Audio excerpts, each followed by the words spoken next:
Je m'appelle Inès, je suis en bachelor et je suis dans la section driverless.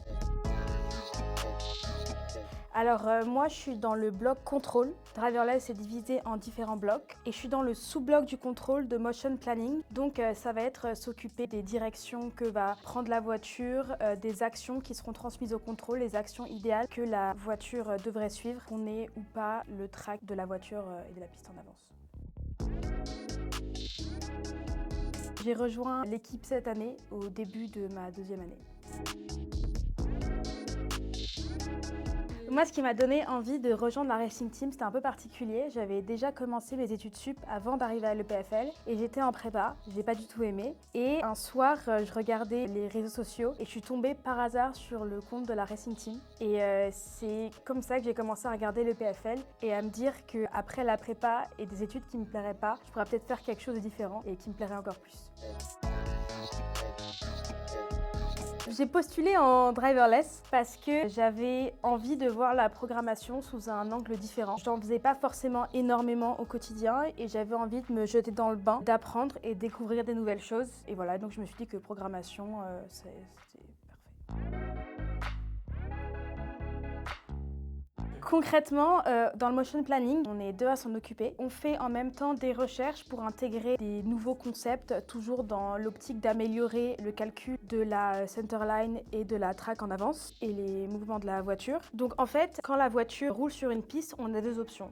Soit on va connaître la piste en avance, la track, soit on ne va pas la connaître en avance. Si jamais on connaît la piste en avance, on a les rayons de courbure, on peut facilement calculer quel point la voiture devra suivre et donc on va lui donner et lui fournir la ligne qu'elle devra suivre. Si jamais on n'a pas la piste en avance, donc là on va devoir faire un calcul de reconnaissance autour par des capteurs pour voir où est la piste aux alentours, où sont les plots et quelle est la direction optimale que pourra suivre la voiture. Et ça après c'est transmis au contrôle.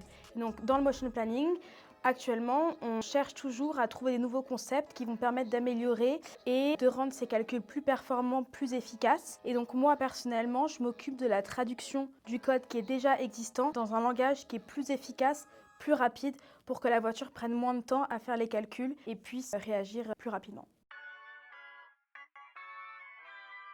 La traduction que je suis en train de faire du code, c'est de Python vers C++.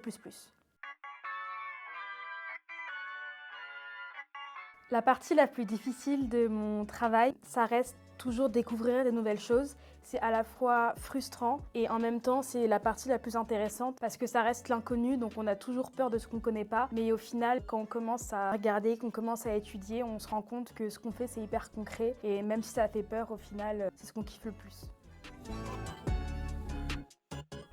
La partie la plus sympa, c'est quand la voiture roule et qu'il n'y a plus de bugs dans le code et que ça fonctionne.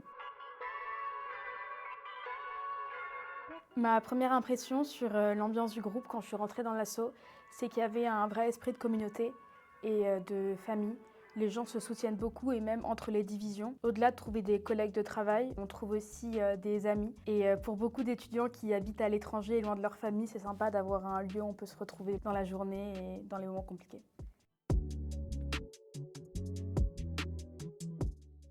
Les choses qui m'ont surpris, c'est, je dirais, à quel point des choses aussi compliquées sont faites étape par étape et à quel point le soutien qu'apporte chaque team leader, l'organisation et même l'association et l'esprit en lui-même permet d'accomplir des choses super compliquées dans un climat qui reste malgré tout étudiant, alors qu'on a encore des cours tous les jours pour apprendre des notions qui sont assez basiques. On arrive dans les locaux et on fait des choses qui sont super compliquées et qui sont à la fin rendues plus ou moins simples avec l'aide de tout le monde.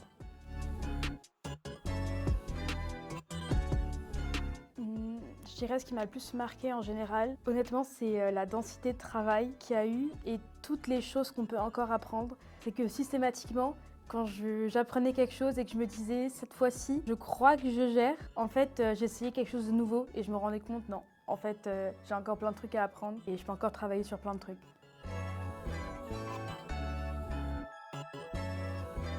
C'est que c'est normal que ça fasse peur de rentrer dans une asso, de pas forcément connaître des gens et de découvrir quelque chose de nouveau. Que la plupart du temps, dans n'importe quelle section dans laquelle on postule, on est toujours un peu perdu au début parce que c'est nouveau, mais que c'est normal et que tout le monde est passé par là et qu'il y a plein de personnes qui vont être là pour t'aider.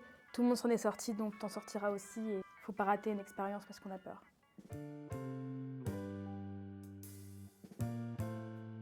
Je dirais communauté, entraide et passion.